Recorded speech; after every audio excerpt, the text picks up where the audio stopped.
Good afternoon, Big Josh. How you doing, buddy? Yeah, I'm doing well, thank you. How are you? Oh man, I'm not gonna lie to you, bro. To get into this process today with you has been a struggle, man. I almost gave up. I'm not a quitter. I'm a fighter, man. But today I almost gave up. As ever since like you started getting so close to success, right? Yeah. You know you're getting there because things start popping up. You know what I mean? Like dragging on, getting in your way. Like, oh my God, I'm almost there. And today it almost happened. Like I tried to do three different podcasts, didn't work, and I'm like, oh my God, that's it. I'm done. I'm not gonna do podcasts no more. But you know what? You know what it was? I know what it was. It wasn't meant to do podcasts with anybody else except the Big Josh. It wasn't meant to do. It had to be you. That's what it was, babe.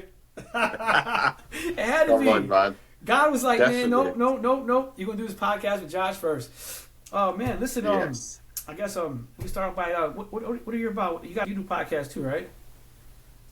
Yeah, so I'm doing podcasting too at the moment, and it's called Recovery Talks 24/7, and it started from somebody planting a little seed in my head, 16 months ago, and they heard about me going onto the radio station in London, and I was sharing a little bit about my story on the radio station, and one of the people that knew me when I was at my lowest, when I was in the madness, as they say, she approached me and was like, "Look, you're really good talking on the radio. I heard with your voice and how you kind of portrayed your story and everything. She never thought about doing a podcast show." And I was like, I haven't a clue where to start. I don't know what about it is. I've never listened to a podcast before in my life. So I don't know. And she went, "Well, go check it out and see what you think."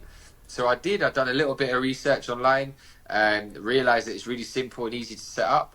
All you need is just obviously to start with a cheap microphone, your camera that you've got on your phone, and you can just start going. And that's what I did at the beginning. And, it's been amazing ever since. I've been going for a couple of months now. I've got 29 episodes altogether, and they're from all different people, from all different walks of life, people that have suffered with mental health, people that have suffered with addiction as well. It's been a great journey, and I'm loving it. And here I am today, with you, Joey, speaking to you on your Yes. podcast today, and it's an honor and a Yeah. pleasure to be here, man. Uh, I appreciate you coming here, man. Like your story's kind of like mine, man. I didn't start off podcasting. I got a phone call from my brother one day, and he was like, "Hey, man, I don't know what's happening, man, but something told me to call you this morning and tell you to start like a social media or something." I'm like, "What are you talking about, bro?" He's like, "Bro, you love people. People love you, and you're like a magnet." He said, "I bet if you start social media, you're gonna do very good at it." And mind you, he said that I didn't think I was gonna be here today, but here I am standing with one of the most best persons in the world, Josh, man. And I'm blessed to be with you, man. I'm blessed to meet you, man, because we got a lot more going. We got a lot more to do for this community and these people that are still sick and suffering. Um, that being said, man, your podcast is what, 24 hours? You didn't mention that. I don't know if you So it's mentioned that. called Recovery Talks 24/7, 247. 247. All right, cool, man. Nice. So how long you been dealing with addiction, and how long you been in recovery for Um, all that? so me now, today, funny enough, I checked on my phone. I've got like a little clock that tells me how clean sobriety I have, and it's 16 months. 16 months in recovery. I was in addiction for 15 years. So 16 months is absolutely amazing. I've got to that point, Yeah, but compared to 15 years of my addiction, I know I've got a lot of work to do, on myself. I know I've got a lot of work to do for my future as well. But I'll kind of take you back a little bit, for where it all kind of started for me with addiction, how it began. Um, how I always share my story when I do share it with people. I get invited to go to meetings. Obviously, for me, what works for me, and it may not work for other people out there, but for yeah, me, may what not I work for do is I everybody do a else. 12-step program. Um, and it's amazing stuff. I feel like it's a real great place to be, and that's where I sometimes do my shares. So how I always begin with is when you look at me back then at a young age, I was that child where You know, you'd see me, I was holding my mum's hand, I was holding my dad's hand. You know, we was a happy family on the outside. If you walk past me as a family and somebody said to you, what do you think about that family? You'll go, there's nothing wrong with them. But as they say, behind closed doors, you don't have a clue what's going on. You know, maybe on the outward, you're looking all right, but behind that outwardness, you don't know what's going on. And, you know, there was a lot of stuff that was happening. I was brought up in quite a religious household, very, very religious household. My father was a pastor. My mum's a worship leader. She still is today. You know, she's a Christian. My dad was a pastor. He was in the church. And I was one of two brothers. And I had two older brothers. I was the youngest.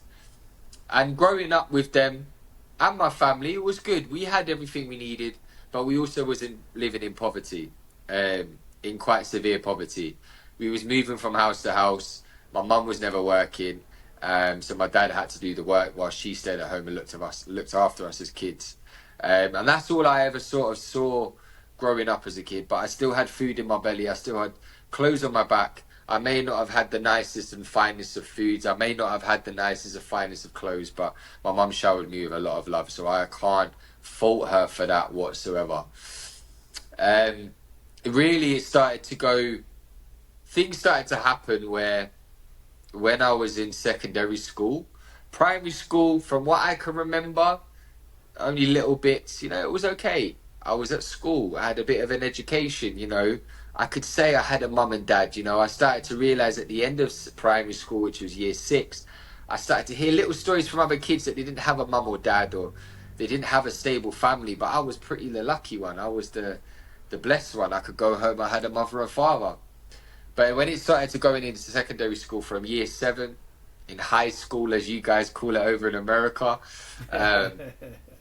I started to realise there's different sects of groups in schools, different communities of people, different gangs. You had the grungers, the gangs, and the emos. What and kind all of sets? that. What kind of sets were there in your school? What kind of sets? What kind of sets? What do you mean by sets? So there would be obviously your gangsters, the wannabe gangsters on road. Then you'd have your emos. Then you'd have your grungers, like skateboarders.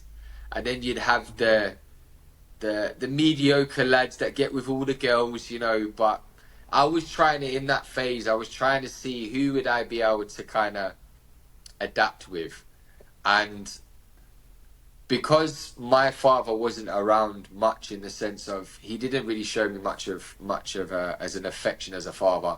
You know, I used to see him at a church doing these preachers, all of this sort of stuff, but I never really had that relationship with my father. So when I was looking for a particular group of people that I can relate to, you know, I drifted more towards the boys that were on road, boys that were smoking a bit of weed, smoking a bit of ganja, because I felt like I was getting a little bit of acceptance with them.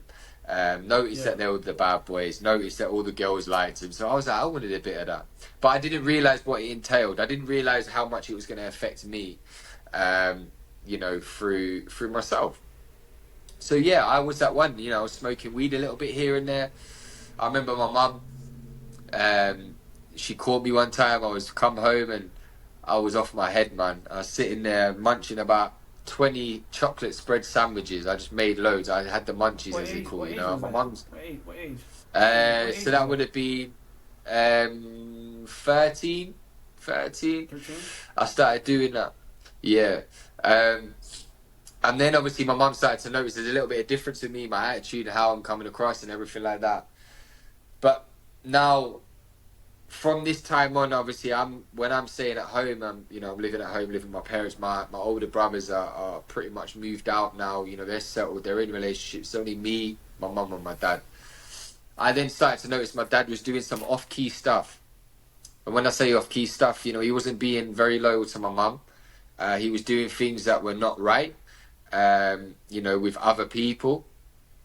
And I caught my dad, you know, as you do, MSN, chatting away at somebody. I tried to explain it to my mum. My mum didn't believe me. And only my brothers believed me. And I shared it with my brothers. And they were like, are you sure? And I'm like, yes, my dad's doing this. And this is now where things started to really take a toll. Because my dad got caught eventually, and it caused a massive uproar. It's caused a brokenness in the family, and now I'm that one in school where I'm saying, well, I don't know if my mum and dad are together. I don't know if my dad's still going to be here. And when my dad got caught, he tried to say he's going to stay around. He's going to, not do it again. He's sorry. And I'm seeing this at a young age. I'm thinking this is right. This is acceptable, You can get away with that stuff. And this really affected my father mentally. Now my now respect that I had for my father is out the window.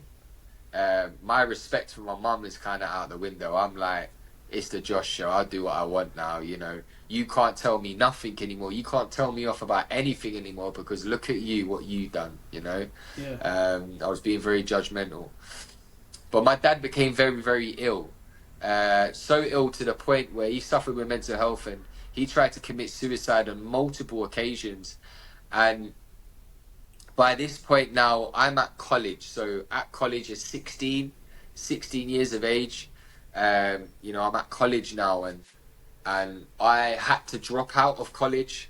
I wasn't really interested in it because I was still interested in smoking the weed. Parents didn't really kind of want to believe that I'm still doing it. Yeah. I don't want to cut you off. I have a question. During your process of your dad trying to commit suicide, was you around it? Did you see it visually, or you just heard about it? Yeah. So seen it visually. Yeah, I saw it visually. Yeah. It was when I was with a very good friend of mine from my school, and we met up, and my mum told me we need to keep an eye on your father because he's not well. And I was like, yeah, it's fine. So I knew she was at home on this particular day, and I was out with my friends. I was smoking and having a bit of fun, having a bit of me time. And there was something in my gut that told me, run home, Josh. You need to run home now. And I remember I'm sitting there, and I've got the fittest girl next to me, the girl that all the lads wanted to get with, but they couldn't, and she chose me. And I'm like, yo, but bro, even though she was the fittest girl, I even said to her, I need to go. And she's like, where you going? You don't want to stay around? You want to come back to my house? I'm like, nah, I've got to go. I gotta go. And she was like, oh, let me come with you. I said, listen, you need to run like Usain Bolt with me right now, to the bus stop, because we need to get on the bus. I need to go home. So I remember she ran with me, and she sat on the bus with me, and I weren't talking to her because my mind was focused. I still had this voice in my head, Josh, keep going, don't stop, keep running, keep going. So I remember I'm up to the bus driver now. I'm like, bro, you need to hurry up. I need to go. And he's looking at me like, boss man, like, chill out. I can't go any far. I'm like, brother, you don't understand something's going on at home. He's like, whatever, man. He don't know. He don't care what's happening. Now he comes to the bus stop. I'm legging it. And she's like, where are you going? And I'm like, listen. And I told her, I said, I put my two fingers up. I said, go, do one. I'm not interested. And I ran. Yeah. And I ran so fast to the point I was sweating, and I got to my front door. And I'll never forget this story now of what happened when I got to my front door. Now, my mum's car was not outside the house. The front room light was on, the lounge light was on. So I knew somebody was in, and I was like, my dad's in. He wasn't out anywhere. My mum was watching my dad. So I've opened the flap now because he weren't opening the door, and I could hear sobbing so hard, real deep sobbing. And I'm like, Dad, is that you? And he's crying with pain, and I mean pain. It's a cry that I'll never forget, a real sob where somebody's really hurting, they've done something bad to themselves. And I said, Dad, please come to the door. Just please come to the door. I'm here. Like, I love you. I'm getting emotional now. This is from time ago. No. And I remember that's real stuff, bro. He comes stumbling to the door. And he was trying to hold it. He was in a bad place. And he got to the door. It's literally like the picture, what he's done. The best picture I can give you is his arm touched the door and he just slumped to the floor. And I'm trying to push the door, and his body's just kind of like this on the floor. And I see a big white bag. And I'm dragging my dad into the lounge because my corridor near the front door is really, small, so I couldn't really get to him properly. So I'm dragging him to the front room.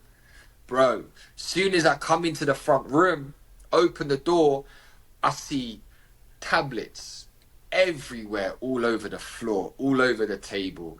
I see a laptop open with a website in front of me saying, "How do I kill myself quickly" on Google. Wow. And it told him what to do and how to do it. I saw 2-liter bottles of vodka and all these tablets. And then he had a big bag of all these other tablets that he got. And my dad's in and out of consciousness, and I'm smacking him. I'm like, "Dad, wake up. How many have you taken?" And he's sobbing and crying, and he's starting to go blue, and he's just murbling and gurgling in his voice. And I'm like holding him in my arms, and I said, "Dad, you can't go now, man. Like, I'm sorry." Yeah. Like, I say to him, "I'm sorry for calling you a wanker. I'm sorry for cussing you out. I'm sorry for telling on you to mum. Please don't go. Yeah. And he just went full on blue. And at that point, I'm crying. Like, I'm by myself in the house. I bet you were. I'm a I bet young you were, lad. brother. And I'm like, "What's going on?" And my mum's booted down the door. She's coming with her friends, and she's like, "Where was he?" And I'm like, "Well, he was at home." And my mum told me to get up, and she held him, and they're on the phone to the ambulance crew. And we were like, "He's dead. Like, he's blue, like full on blue." And I remember I'm in the kitchen now. I'm screaming and shouting, "Somebody's gonna die. He's gonna die. What the fuck, man? I can't believe it. Like, screw you, the whole religious God thing. I don't care. What's going on?" And I hear my mum praying in the lounge over him. Ambulance crews come through. They're like, all kitted up. Paramedics have come through, all kitted up. They're like, "He's gone. He's dead. I can hear him." The ambulance guy's going, "He's dead." And my mum's like, "No, he's not." And he's praying. She's praying over him. So he then started to go from blue, from like his torso, it started to go back to his normal colour again. And the ambulance people were like doing CPR, and they were like, "We've got a pulse." And then it was like ranging from blue to his normal colour, like up this way. And I'm like seeing this now. And the ambulance crew gave him a special drink. It was like tar. And it basically combined all the tablets that he had in his stomach, because his stomach weren't processing it properly. And it just regurgitated it out. And I was like, they rushed my dad to hospital. Yeah. That's so. Just for people that's listening, right? At that age, what age was you when your dad did that? So I would have been 16. 16, and you were just doing marijuana at that time, correct? Yeah. Just marijuana. Yeah. So, right now, is it safe to say you started a new life of recovery at that point? Because I tell people recovery is just not about drugs and alcohol. It comes from trauma, domestic violence, when you name it, people are recovering from. So, is it safe to say that at age of 16 you started your first step of recovering? Because that's you had to recover from that. That's a big day, man. Yeah. I couldn't. It would take me a hard time to recover from. So yeah, that probably might have been safe to say that could have been a start of your next addiction, correct? Of holding on. Definitely, 100%. And I didn't process it properly. I remember my dad's gone to hospital. They were like, "We can't put him in a secure unit, in a psychiatric ward," as they say. They said he's not that insane. He's just unwell, and he's got support. So I was like, boom, I am dropping college. I'm going to look after you, Dad. Don't worry, I've got you. And that was a hard time because my dad he was never the same again. He never spoke to me, never communicated with me. He was so dosed up with medication. He used to sit in the corner of the room just like this. And I'd say to him, "Dad, are you alright?" Nothing. For days, months on end. And that was hard, man. So what did I result into doing? Obviously, I remember all the boys that I hanged around with in school and in college briefly. And them boys were road boys, and I started to see that, they had older people that they were looking up to. And I'm like, "Yo, introduce me to him, man." Because I was in desperate need for an older figure, somebody to show me the way, because my dad wasn't about. And I'm like, you know, by this point now, I'm like non-religious, not interested in none of it. You know, I'm just like all pelt going full deep into getting up to mischief and being naughty, you know. And yeah, I got involved with the wrong crowd of people on the streets, doing some stupidness on the streets. Wasn't really heavily involved in the heavy drugs. It was only just still the weed. But I was just sleeping around, thinking I'm the biggest man on the street and being pathetic, doing crazy stuff, trying to get into clubs. Paying attention. This is where it starts. This is where it starts. Yeah. This is trying to get into clubs, trying to get onto the, you know, trying to like compete with the other guys, how many women you can get with, you know what I mean? Treating women with so disrespect, treating people with disrespect. Anyone that came in our path, we were like, nah, it's war, you know? And I lived like that for a while. And it was from this day on, I was like, it got too much. It got too much for me. And I ran away from home. I was like, I can't do this no more. And I sofa surfed, so I stayed at multiple people's houses. That didn't work out. When you say you ran away from home, right? You remember the first day you ran away from home? You remember the first day? Yeah. What caused you to run away from home? What was so like in deep in your body? You said, I can't live with my parents no more. I can't live here. I don't want to live here. Was it the hood boys, the road boys calling for you? That you thought you were more comfortable with them? That you was happy with them? What went through your mind at that moment, if you can remember, that made you want to leave? I just wanted to get away from the pain, and I loved the feeling of being noticed. I loved being the showman. I loved being recognized as something that I knew I wasn't, but I loved that feeling. I loved that buzz feeling, you know? Because I weren't getting it at home. Every time I was coming home, it was just pure depression mode. You know? Every time I was getting home, my mum... It was all lies. The streets were lying to you. They're telling that you love you and they care for you. And that's what we better in our head. Like, we really think that this street life is what really cares for us, but the whole time our family really does care for us. And we don't want structure. We don't want to listen to our parents. We think everything our parents are telling us is the wrong thing, but these streets are telling us what is right. You know what I'm saying? But that's exactly where I was going with that. Definitely. So yeah, when I ran away from home, I lived on the streets as well, you know, and that's when now things start to get a little bit more deeper on a deeper level. You know, started living on the streets. I was only young, you know, 16, 17, nearest the end of 16, 17, living on the streets. I got introduced to crack, and I'm like, yo, you know, this is alright, you know.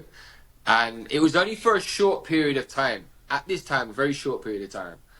And I've done it a couple of times. My mum's being the mum that she is, she's now not only worried about my dad, she's now worried about her son, who has decided to run away from home, to be selfish, to be ignorant, to be self-centered, and fuck up his life. And that's what I was doing, you know, on a very short period of time. And I was very lucky at that time, you know, to still be alive, because at that young age, I shouldn't have been doing that stuff. I shouldn't have been exposed to some of the stuff that I saw at that age on the streets as well. Who'd you do? You did the first time you did crack? Was that with an older person, cousin, family member, a female? It was with an older person, person on the streets. Yeah. And I remember he said to me like, "Nah, I don't want to give you that stuff, man." I'm like, "Bro, I don't care. Like, who are you telling me that I'm not going to give you this? Give me the stuff, man. I don't care." You know, I'm this young lad. I'm like, "Yo, give it to me, man." And you know, being the young guy that I was, like full of energy, full of like, I don't care what anyone else says. I'm going to do what I want. No one can tell me nothing, you know. And my mum was trying to look for me, and it was coming up to Christmas. And my mum found me, you know, the police found me, and then my mum found me, and they were like, "Look, you know, Josh, you're too young. You can't be on the streets at this age because it's illegal to be on the streets at this age. We have to house you, whatever." And my mum's like, "Don't worry, we'll take him. We'll bring him back to his auntie's house, and he can hide away there, and she'll teach him what's what." And it did. She taught me what's what. You know, I stayed at my auntie's house for 2 weeks. Good job. Good job, Auntie. Yeah. For 2 weeks, I stayed there. She didn't let me smoke no fag. She didn't let me smoke no weed. She made me drink water, and she made me have my 3 meals a day. I go bed at 9 o'clock. That's it. No TV, nothing. It's military. You know what I mean? Yes, there was nothing like that, you know? And awesome. Yeah, it was boot camp. It was like a boot camp. Yeah, I was getting ready to say it, but you took the words out of my mouth, man. I was keeping shut. Yeah, boot camp. It was a boot camp. Boot camp at Auntie's house. Yeah. And you know what? You know, very thankful to my auntie. But did it do anything for me? No, because I was very clever at manipulating, very clever at understanding, all right, cool, I'm just going to go with the flow and just get out of here as soon as I can. And I did. I went back home. I done exactly the same thing, Joey. Exactly the same thing.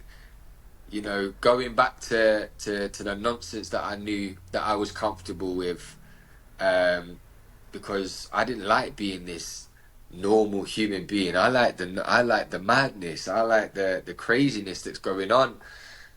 And by this point now, my mum's definitely had enough. And I remember she picked me up at 18 years of age, and I was with the boys on the road, on the streets, and she's pulled up alongside them and she's like, yo, Josh, come here. And I knew how she used to get me in the car, because she'll be like, I got some money for you, or I got some cigarettes for you. And she did. And I jumped in the car. I was like, yeah, mum, let me have that. About to get out the car, she's locked the car, and I've looked behind me. My suitcases are in the back of the boot. She's like, you're going to rehab. And I'm like, what? And these are old school cars. You can't open them from the inside. So I'm like, yo, mum, don't mess about. My boys are outside looking at me going, yo, look at this dickhead. He's going to be going to rehab. And I'm banging the window like, no, this ain't a joke. You got to let me out the car. And by this point now, she's taking me to rehab. I'm 18 years of age. Taking into account now, being 18, I was full of ego, full of attitude. I didn't really understand about life. I've just had this trauma that's gone on with my father. And yeah, I wasn't ready for the whole rehab thing, because I was too young. It was crazy, but I done it.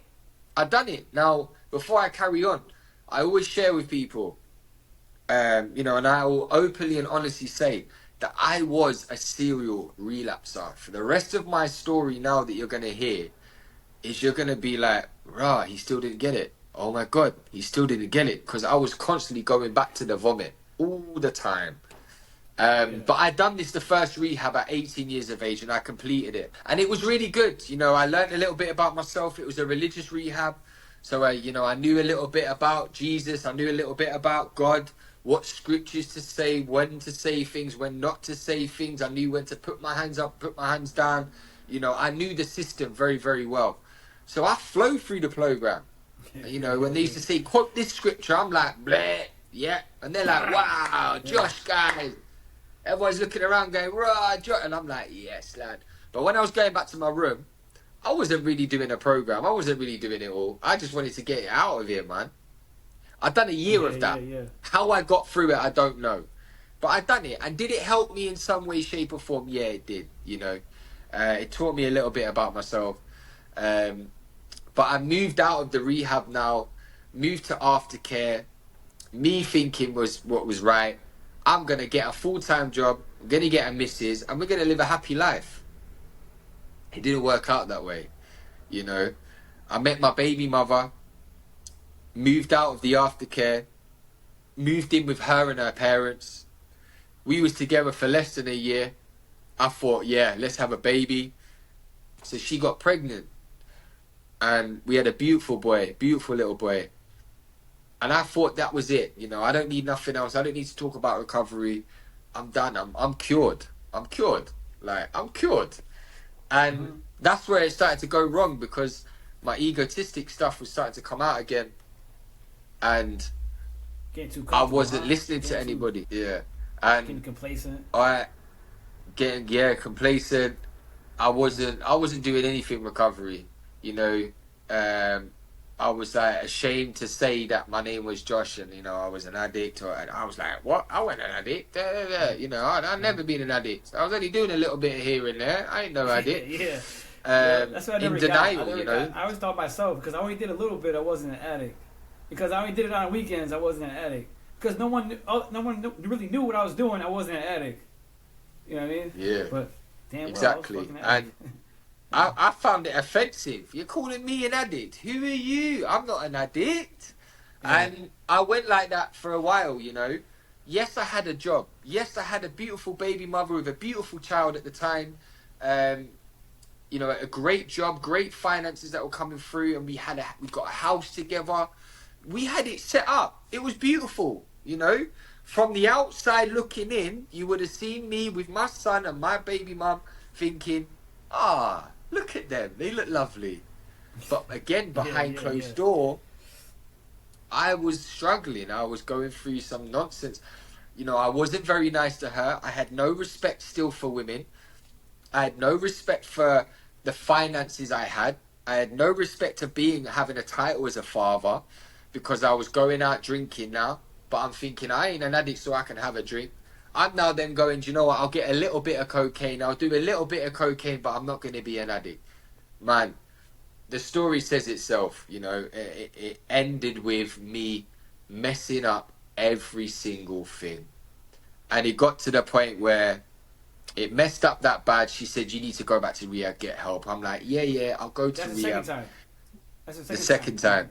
Okay, that's the second time. And the second time I went into rehab, and this time I weren't doing it for me. I was like, I just want to get my son back and you know. And I didn't last long in there, man. I left within a month. I was like, I don't need to be here. I'm alright. I can be a father. So I hollered my mum. I'm like, Mum, I've been kicked out. I'm gonna come move back with you. And she's like, what? Like, what's going on? At this point now, my dad's fully out of the picture. My dad's fully gone out of the picture now. He's moved on. He's left my mum with everything to deal with, debts, finances. So in my head, I'm like, Mum, I'm coming home. I'm going to look after you. I'm going to make the money. I'm going to be the hero of the day. Now, at this point, I'm not, you know, I've done rehab for a month. So I haven't taken any drugs at the time. I haven't drank for a time, you know, because I've done that little bit of, you know, a month rehab. It didn't do anything for me but get me off the drugs and alcohol. And then that's when I jumped straight back in with the old crowd, you know, the gangster boys that were doing fraud. You know, they were doing big time crime now. And I'm like, yes, boys, hook me up. I want to make some money. I need to fund me and my mum. I need to look after my mum. You know, my mum don't need to know where this money's coming from. And I just got full deep now into the gang crime, doing some crazy ass stuff. I was doing anything I could possible to get money. And as we know, money is the root of all evil, and it can cause craziness. And it did for me. This feelings came back again, you know, having the power, and they're like, yes, I've got money, having the respect, having all the women again. Now at this point, I'm forgetting that I am a father. I'm forgetting the harm that I've caused everybody else. I'm forgetting about all the nonsense that I have done. I'm just like, money, women, nice cars, buzzing. I don't need nothing else. I'm alright. And when I think about it to this day, how disgusting it is to even sit here and you know, confess and be honest and like, you know, I was not a father. I was not there. I got given so many opportunities, and when it didn't go Josh's way, I started to play the blame game. Well, you don't understand. I'm making money. I'm doing this. Look at me. Look at me, what I'm doing. And she's just like, listen, me and you are done in the relationship. I just want you to be a father to your son. I was like, yeah. I'll call him at the end of the week. I'll do this. I promise I'll do that. That started to slowly but surely drop out. That started to slowly but surely become a lie. Making false promises every single time. I was always the promise breaker, not the promise keeper. And I messed that relationship up. And still to this day, you know, I'm trying to rekindle that relationship with my son. But right now, it's just not happening. You know, because of the wrongs that I have done, I have got to pay the price for what's happened. And that's okay. You know, that is okay. Because I know one day, God willing, that time will come where I'll be able to be in contact with my son and be able to have a relationship with him. Now, from this process on now, you know, living with my mum, getting involved in gang crime, getting involved in fraud, getting involved in stealing cars, all of this nonsense. I'm then getting into relationships with loads of different women that were just in real bad places in their lives, women that were drug addicts, you know, and I'm thinking they're vulnerable, I'm going to use them, I'm going to use them for drugs, you know, not realizing that they're using me for drugs, we're using each other for drugs, you know, I'm thinking, I've got it on the lock here, but man, she had me on lock and key from day dot, you know, I didn't know that, I thought I knew everything, and then I started to do this, the be cocaine, like started to get onto the cocaine use, started to get onto the party, drugs, clubbing scene, doing all of that. And as we all know, it led to, you know, a dark place now. And I was again, tried to go into rehab, lasted 2 days, left because I thought I knew best. This is the third time. And I remember the last relationship I got in with a woman, and I was dealing drugs from her house. She was an addict just like me. I still was in denial that I was an addict. And I messed her life up. I messed everyone's life up that was in, you know, on that journey with me. And I lost everything. I was at a point where I lost absolute everything. I was insane. I was doing crazy stuff. My mum didn't want to know me anymore. My mum had enough of me. She kicked me out. She said, "You're no longer welcome back at this house." I started to lose everything. When you was at that state of mind, right? Because I just going back to where I was when I felt like I lost everything. Was you like convinced that the life you're living at that time was the life you're supposed to be living? Like it's okay? Like you had, it was like, it's okay to be like this? Yeah. Because everybody else was doing it.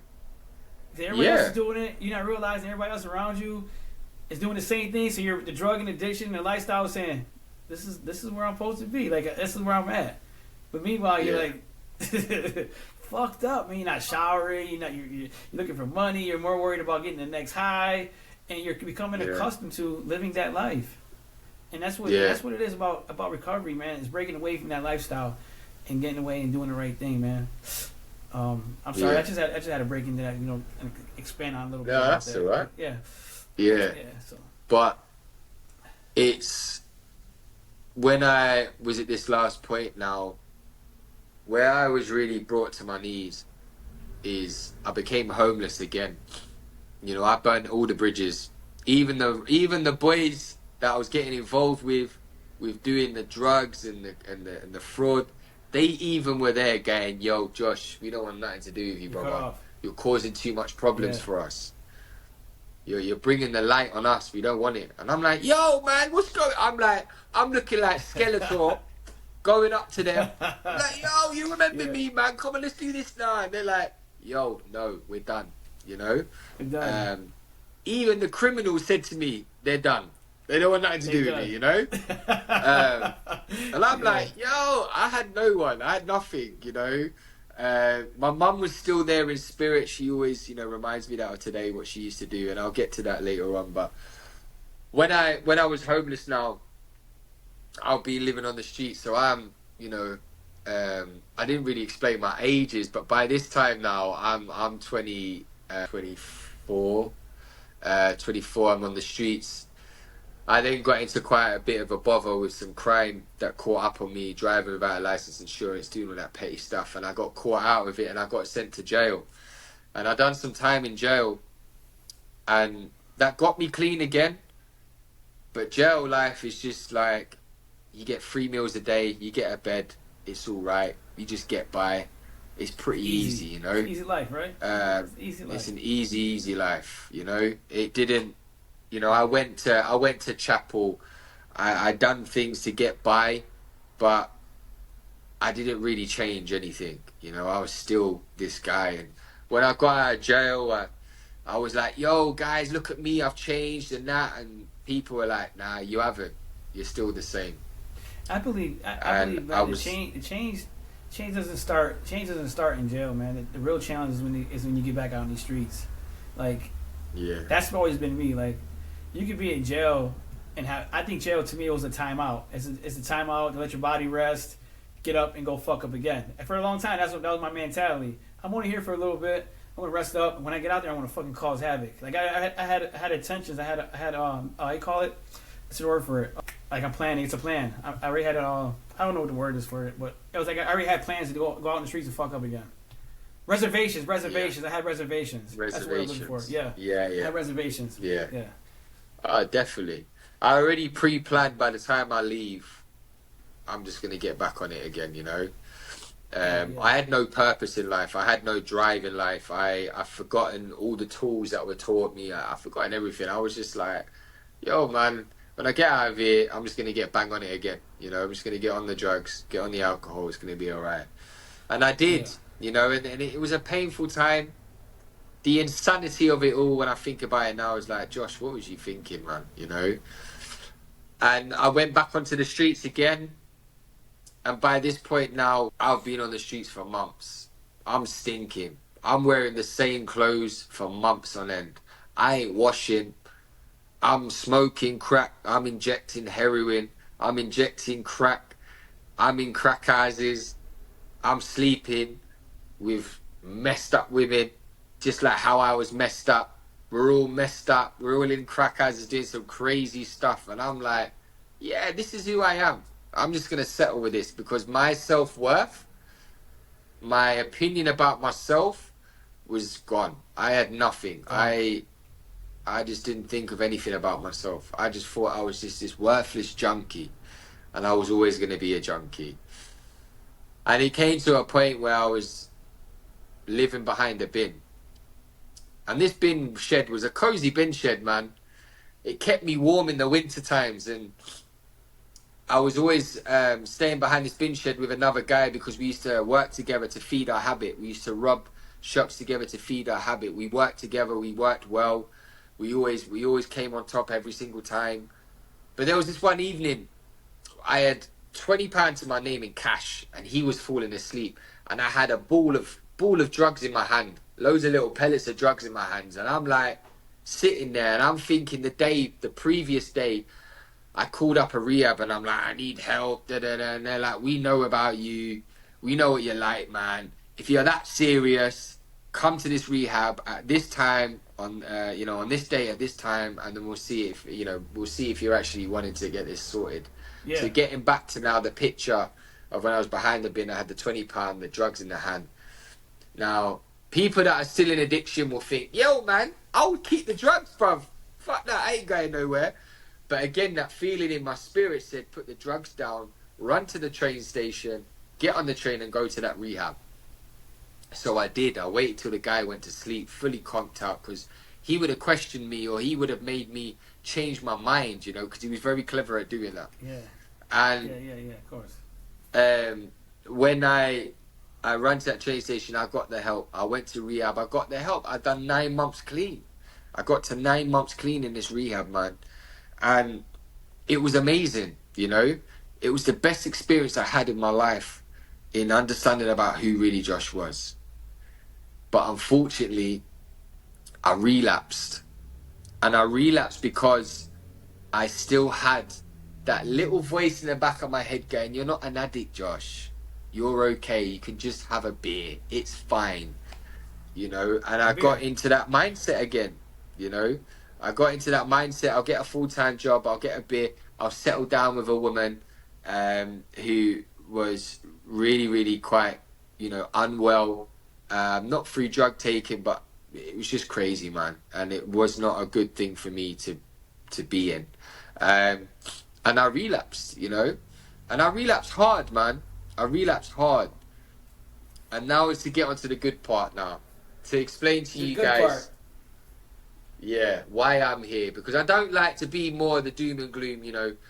Everybody's story has got a powerful story, but I like to really touch on what recovery can bring you, what recovery can do for your life. Now, hence why when I said before I was a serial relapser, and I'm sure there's going to be people that are going to be listening to this and they're like, yeah, man, I'm a serial relapser, I can't get it right. Well, you can get it right, and it will become right for you. If you can. If you know, you can do this. And by this point, this was my last relapse, you know. I was on my knees again, and I was like, I can't do this. And I got given a great opportunity a great opportunity to be moved into a property with an amazing resident that's just me and him that live in this house. And he supported me, and he saw me when I first came in. I was like, you know, I still had a little bit of weight to me. You know, I only relapsed for a little bit, but I was a mess, man, up there. And I'm like, I'm pissed off with myself. I'm like, Josh, why again? What are you doing wrong? And this is where I went to my first 12-step program meeting. And from that first meeting, it completely transformed my life. Why did it transform my life? Because it taught me to say, my name's Josh and I'm an addict. I'm always going to be an addict, you know. I can't just have the one, you know. I can't just have the one beer. I can't just have the one joint. I can't just have the one line of coke. I want it all. And I will go out of my way to have as much as I can get. So I've got to accept the fact that I'm an addict. And that was the most hardest thing, like you said, I said to you guys before, it was the most hardest thing that I had to admit. But I was happy to admit that now.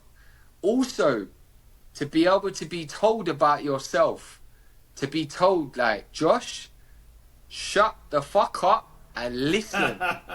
Stop doing this. You've got 2 ears to listen, 1 mouth to speak.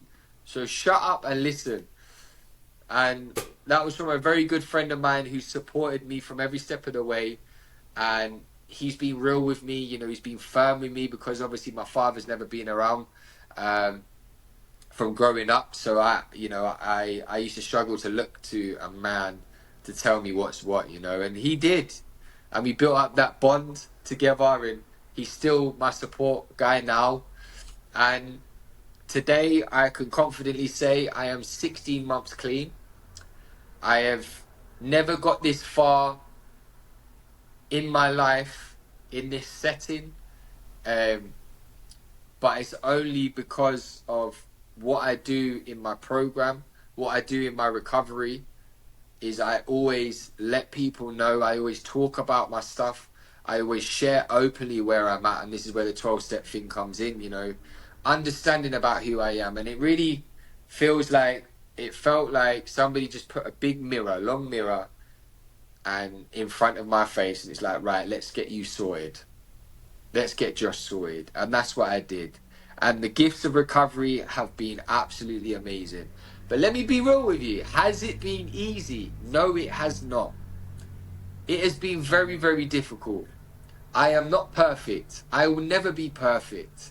But one thing I can say is that I can be honest, that I'm only human, yes, but I don't have to go out and use on them feelings. That I can speak to other people. I can sit there and go, do you know what? I feel shit today. And not be judged. I could be real and open and honest.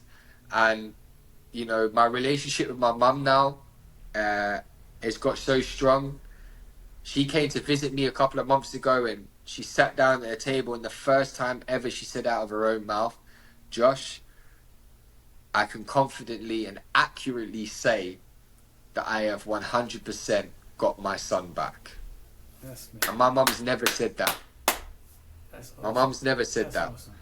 And, you know, and we had the biggest hug. And I remember that day, we went out for the day, and she took me she was like, can we go to a cathedral? And I was like, all right. Why do you want to go to a church, a cathedral? Like, why? You know, the old school Catholic churches where you can light the candles. So I'm like, all right. Yeah. So we walked in there, and she picked up a handful of candles, and it was 3 of them. And I was like, oh, like, who's this for, Mum? And she went, one's for you, one's for one of your brothers, and the other one's for your other brother. And she went, let's light it. So I lit the candle, and she grabbed my hand, and she sat down on the pews with me. And she put her arm around my shoulder, and she cuddled me, and she went, Josh, I want to let you know something. And I'm like, all right, like, yeah, Mum. And she said, you see them candles? I've gone on my travels, I've travelled on holiday, I've always travelled to, you know, up the country, or if I've been away for the weekend, I've always gone out of my way to find a little cathedral or a church that does a candle, and I've lit a candle for you every single time. So don't ever sit there and think that I never was thinking about you. Don't ever sit there and think that I never was praying about you. Sure, because I was praying about you every single week. every single day of the week, I was thinking about you. And I was like, why? You know, tears coming down my face. I'm like, this is mad, man, you know. There was powerful stuff, and that's what recovery can bring, man. You know, Yeah, my relationship with my mum has got strong. You know, she says she loves definitely, me, definitely. and I can. Well, doesn't that I feel say good I to hear love that her, word? and I love you. It feels good. yeah, yeah, I'm glad everything worked out with you and your mother and stuff. I'm sure everybody listening, and me too, want to know what's going on with your father. You know, everything's good with your mother. You still have resentment towards your father? Is he still in your life, or what's going on with him? I don't want to leave him yeah, out of the mix. I know I'm curious, and I know everybody listening probably want to know what's going on with your father, yeah, because I know in the beginning, man, you had a lot of love for him, and you cried for him, and you cared for him, and yeah. it seems like he brought some drama to your life. And do you have resentment towards him? Do you still love him? Do you care for him, or what's going on with him? Do you know what? I I hated my father a lot because when he left, you know, the final nail on the coffin when my mum said to me, "Your dad's gone," and you know, in my head, I was going, "How dare you do that? How dare you leave my mum? How dare you use my mum and use me and use my brothers?" Because it dispersed the whole family. You know, my dad's side of the family. So my nan and granddad didn't want nothing to do with us, and it just completely split, you know, and it caused a lot of problems. Um, and I ended up really hating my dad. I wanted to hurt him bad. I was messaging him on Facebook. I was messaging his new missus. I'm like, listen, when I find you, I'm gonna hurt you. I'm like, you better sleep with one eye open. Like I was saying, sending some real nasty, nasty messages, and that went on for a while, and I built up a lot of hatred towards him. And you know, I haven't seen him for um, yeah, over 15 years now. It's been 15 years. Wow. I ain't seen him, you know, and that's all right, you know, that's okay. And I've learned, and I can honestly and confidently say that I forgive my father. There you go. You That's know, what I was gonna say. I remember somebody said to me, "What? So if you saw your dad getting beat down, yeah, and he was in the same position that he was in before, you telling me you're gonna go help him?" And I said, "Yeah." I said I would. Yes, yes, you would. I was Yes, you like, would. Of course, you because would. I've got to remember that the amount of harm that I've caused and the shit that I've caused so many people, you know, I can't count on my hands how many times the same people have always been there by my side. Even though I was an absolute prick, an absolute asshole towards them, they still helped me out. They still showed me love and compassion. They still said to me, "Josh, you can do this, you can change," even though I was an asshole.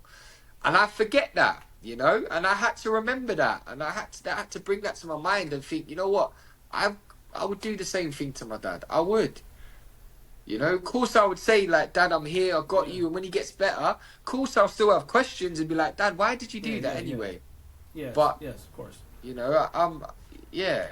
Do I miss him? Of course I do. He's my father at the end of the day. You Yes. know, do Nice. I get Good message. jealous Good that I message. see other people with their dads?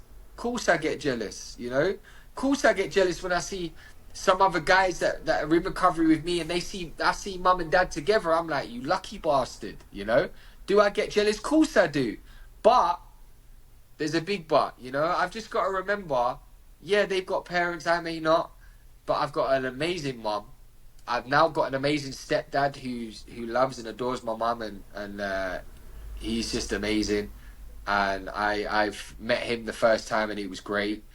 And Nice. you know, regardless of my situation, I can sit here and moan about everything, but you know what? I'm in the best place that I have ever been in my whole entire life, and And that that's is and being clean.